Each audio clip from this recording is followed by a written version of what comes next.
Hey everybody, this is Michael with Old Town Urban Farms in the same clothes I was in yesterday. Must be farming season. Hey, coming at you with some exciting updates today, just to give you a quick picture of what's going on here at the off-site growing location. If you'll recall, 7, 8, 9, 10, my gosh, videos ago, I talked about planting a bunch of head lettuce in the high tunnel, and it is like coming all the way up and down. We've got romaine in the middle, two different kinds of romaine, the bed's split 50-50, and then 4 different kinds of butterhead lettuce coming down the sides. And then just yesterday and today, I've now sort of intercropped tomatoes in this bed, which I had always planned on doing. The idea being that the lettuce will grow up and become mature before the tomatoes kind of shade it out. So, and it looks like that idea is actually coming to fruition. Some of these lettuce heads are a bit smaller than I sort of wanted them to be, but they're doing great, and the tomatoes are doing great, and my drip system, which I did a video about yesterday, is dripping. Look at that. How about that? We're dripping, baby. We're dripping. Already had about a harvest and a half come through of spinach too. This is that Bloomsdale spinach that I planted. And you can kind of see where my harvesting stopped the other day. And when you're harvesting spinach, these are the leaves that you want. This right here. These super curly, crinkly leaves that are shiny. As opposed to this leaf right here. Now you might say to yourself, oh, well, they both look like perfectly good spinach leaves, but the one on the left, this one, will keep in the fridge for like 3 times as long as this one. And this leaf over here, this flat leaf, is more often than not going to become what we call a slimer, which is when spinach like gets too waterlogged and then it becomes really slimy, and then it turns brown and it sort of infects the whole bag, and it's just kind of nasty. So this right here is what we want. And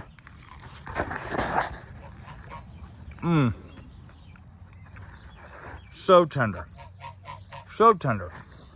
So one of the things I'm actually thinking about this bed is going through, and again, flat leaf, you know, I could come through. Now if I just wanted to cook, you know, pick spinach and eat it tonight, like this would be perfectly fine. Sure, tastes like spinach. It's not as it's a darker flavor.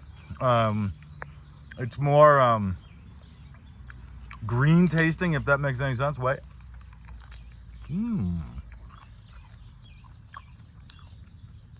It's got a darker, greener flavor. I don't know how to describe it, but than the stuff that I want to pick for my CSA members and for selling at the house. But I mean, the darker stuff is perfectly fine, particularly if you're growing it at home or you just want to pick it and eat it. Totally fine. Now, one thing you can do when the spinach gets like this is you can kind of take this head like this and then run a knife right underneath it. And after you do that, then you sort of like flick out the bottom and you can get out the little bits. But I've actually been going through harvesting this leaf by leaf by leaf, and the end result is just incredibly gorgeous spinach. I've actually been selling 8-ounce bags as a part of my little CSA. I've gotten good feedback from it. So I'm going to keep doing it that way. Also coming up, I think we're about to have some flowers on these sugar snap peas here. I think the flowers are going to come out of this part right here. But these are starting to climb. And this mixed lettuce is coming in. I've gotten a harvest on this. This is really beautiful stuff. You want to talk about tender.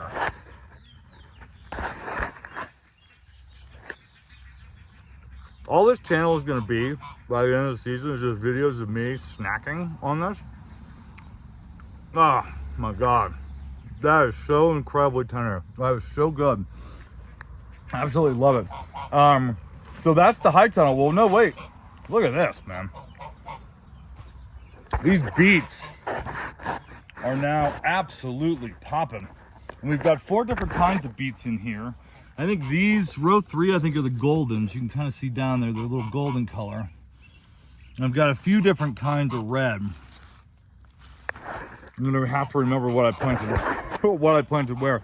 One's an early beet, and I think those will be pretty obvious which ones those are before I harvest them. But then I've got a couple of longer seasons. So the early beets are like 55 days. Again, going back to what I was talking about a couple of videos ago about managing your expectations on harvest time from what the package says, depending on your environment, from what the package says to when they're actually coming due in your particular growing location. I think so far the only thing that has been on time has been that mixed lettuce back there. I think it was like a day, like a day after I had sort of put down on my spreadsheet what it was going to be. So, these beets are supposed to be, according to the package, anywhere from 55 days to, I want to say, like 90 days. The golden beets are like a 90-day beet.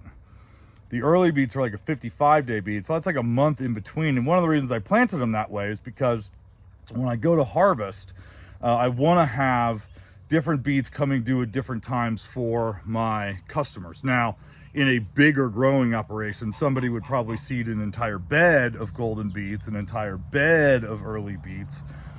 I have them sort of row by row. So I'm going to be kind of harvesting one, and then I need to figure out what to put in that row. And again, that's not exactly the most efficient way of doing things. Well, it's not exactly, it isn't. It is not the most efficient way of doing things, but this is, again, another lesson that I've learned so far earlier in the season. But then these carrots are kind of the same way. There are some carrots that are going to be a little bit earlier. There's some carrots that are going to be a little bit later. And this bed is just going to kind of be, it's been super productive. I've got grasshoppers though. I've got grasshoppers. So gonna have to find some way, I think, to cover this bed. I've got some remake cloth and some weighted sandbags, and we may do a video about that next week, kind of showing you how we put that in, because this stuff is so gorgeous. What I don't have right now, which I'm super stoked about, is insect feeding damage on any of my leaves, which is really surprising given the fact I've got head lettuce, I've got spinach, I've got beet greens, I had radish greens in here before. Those are all up and out. I had carrot greens. So far, no real noticeable pest damage from on any of those crops, which, given the fact that they're so green and young and tender, is like I don't know if it's unheard of. It's unbelievable to me. But it's going to be hot this weekend, so more of these things are going to come out. So I think next week, and by next week, I should have most of the main garden bed planted, which we're going to walk out to now, and I'll kind of show you what this looks like. So we've got okra in this bed, 2 abreast, and then we go from okra to peppers, and there's sweet peppers in here. And then from sweet peppers, we come down here to chili peppers, and some of these things are itty bitty tiny. I started these things from seed, but not until like really late. So I'm kind of getting what I deserve as far as that goes. And then we've got broccoli and cauliflower in this row. Row 2, no, excuse me, this is row 5. You can see we've got our little drip going, and then we've got kohlrabi. Kohlrabi transitions to fennel. All the way down, and then we won't walk the rest of this way, but we've got chard, we got beet family in this row, we've got rainbow chard, ruby chard, beets down at the end. Here we've got red Russian kale, darkabor kale, scarlet kale, lacinato kale. In this row we've got our squash, which look anemic, and I'm trying a few different things to see if I can't get these things to like green up, because a lot of these leaves are turning like a lime green color, maybe even going past a lime green color, and it looks like they're almost like wilting on the vine. I don't know what's going on here, but that does not look like it's doing very well. And neither does this one. I'm wondering what is going on here. If anybody has an idea for me, that'd be great. But I've got squash in this bed, artichokes all the way down this bed. This bed is yellow onions, shallots, red onions, 4 rows of carrots, and some transplanted head lettuce. So remember when I told you I was interplanting tomatoes into some of that head lettuce? I dug up the ones that were in the way and sort of transferred them out here to the field, because I needed a crop that was going to be 4 abreast in a row and could squeeze into that small space. And so I just sort of tried the lettuce out here. And then we're going to have, actually I wasn't planning on this, but this is going to be a second nightshade bed, where tomatillos, eggplant, probably some more peppers, and a few more tomatoes are gonna go. I'm just probably gonna do some field tomatoes out here. And then this one, maybe not this one, maybe I'll switch this up. Maybe this one will be beans and this one will be tomatoes. But one of these is gonna be basically bush beans, one kind going all the way down this way, another kind going all the way down this way. And I may, again, like I was saying, stagger them, maybe in full sections. So instead of like staggering like row to row to row in terms of when they're ready to harvest, stagger them like this half of the bed to one, this half of the bed to the other, because they will have different harvest times, which is what I want. But when one of the beans comes due and comes out and is ready to be transplanted, then I can take that whole one out, transplant something else completely in a different half of the garden space, and have it just be free where there's no, you know, overhanging leaves, branches, beans, whatever the hell gets in the way of a brand new transplant crop. And so I can start on something entirely different, because I think if I'm doing beans, which are leguminous, which will help fix nitrogen in the soil, I may then go to something that's a heavy feeder and requires a lot of nitrogen, like more broccoli, more cauliflower, something along those lines, which will sort of benefit from having all that nitrogen in the soil. So that is a not a 30,000 foot view. This is a 5 foot view of the garden space here, and this is the big garden. Also going to show you the home garden. I tried to take a video of it the other day. It did not work out, but you know, my irrigation system up and running. You know, my transplants coming in. I didn't think I had started enough stuff for the season. Turns out I had. Awesome. You know, I'm running into some problems here and there. Like, I think these grasshoppers are really going to become an issue, so I've got to get these crops covered. The squash are all yellowing out. I don't know what that's about, but we're trying a few things to see what's going on there. But like, I've already harvested spinach, I've already harvested lettuce, I've already harvested radish. I have so many crops, so much stuff in the ground. Again, I'm toying around with like 0.1 acres. And I'm having the absolute time of my life. And if I get editorialized for just a minute, you know, on a personal level, I struggled for years and years and years to find what the song of my spirit was. And I tried different jobs and I was in different professions, and I liked them well enough, provided me with a decent living, but I wasn't happy doing any of it. Last summer I had a huge breakthrough. I don't know if I've talked about it here on the channel before, but I went to an ayahuasca retreat. And in that, I'd already made the decision that I think I wanted to farm for a living, because it was the one thing that I enjoyed doing, that I could do morning, noon, and night and never get sick of, right? But my big block in life had always been fear of failure, fear of putting myself out there, fear of having no safety rope, of just being all out there on my own, you know, business planning, crop planning, bookkeeping, content creation, harvest, selling, all the things. I was like, I don't have time to do that.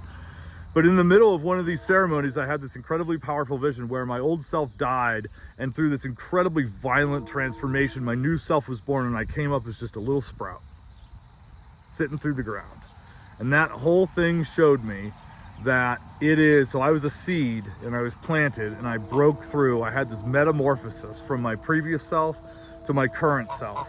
And what it showed me is that the song of my spirit is growing food, is talking about food, is inspiring people to take what they put into their bodies seriously, is demystifying this whole process. Again, it's an ancient human tradition. We talked about that in a previous video. And so I am at like the edge of my limits on literally everything. All those things I talked about earlier about, you know, managing a business, you know, getting licensed, getting liability insurance, starting a bank account, crop planning, buying equipment, planting, doing irrigation, content creation, sales. I mean, you know, and I have another job, and it's like, but I could do this shit all day long, every day, because I absolutely love it. So side note, side message to everyone out there: find the song of your soul. As the Grateful Dead would have said, wake up to find out that you are the eyes of the world. Sometimes the songs that you hear are the songs of your own, and that's what what I'd like to think this whole project about is about me becoming who I was supposed to be, and hopefully then interacting with all of you on a level that everybody can appreciate and is digestible and you can take something away from. So anywho, that's it, kids. It's still Memorial Day weekend. Well, not even Memorial Day weekend. It's the day before Memorial Day weekend, but we're out here on the farm, we're growing, we're transplanting, incredibly exciting. We're about to get an inch of rain, so I'm going to be out here planting beans, doing the rest of my transplants, so like all that stuff can get really well and watered in, because tomorrow's going to be hot. It's going to be 81 degrees. Not going to be here tomorrow. I'll be here on Saturday. Hopefully I'll do another video, short quick video for you then, and I'll do a big video of the home garden at some point in time this weekend. So if you're sitting around on Memorial Day with nothing to do and you feel like listening to me babble on for 10 to 15 minutes about what's going on in my little old corner of Fort Collins, stay tuned. Like the channel, subscribe to the channel. Let me know if you've got any advice for me on my squash that's going bad, or on containing grasshoppers, or any of these things that I'm struggling with. And I'll see you here next time. This is Michael from Old Town Urban Farms. Later, everybody.